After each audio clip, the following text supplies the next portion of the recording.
Lionel Messi ২০২৬ বিশ্বকাপে খেলবেন কি খেলবেন না, এই উত্তরটা জানার অপেক্ষায় পুরো বিশ্ব। তবে এরই মাঝে লিওনেল স্ক্যালোনি শোনালেন আশার বাণী।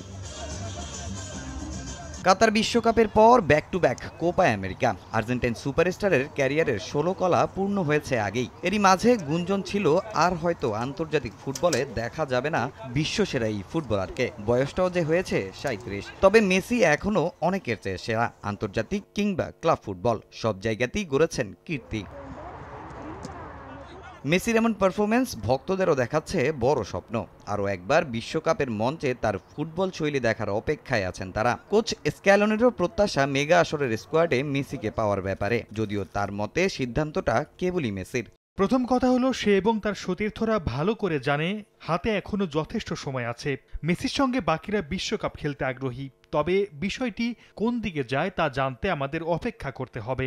আমাদের ভাবনার কথাও সে জানে। এছাড়া সে আমাদের মধ্যে অনেক বুদ্ধিমান। মেসি যেন ভালো থাকে, এটাই আমরা সবাই চাই। বিশ্বকাপের জন্য আমি তার ও অন্যদের উপর কোনো চাপ দিতে চাচ্ছি না। সে ভবিষ্যতে কি করবে এ ব্যাপারে আমি বলার কেউ না।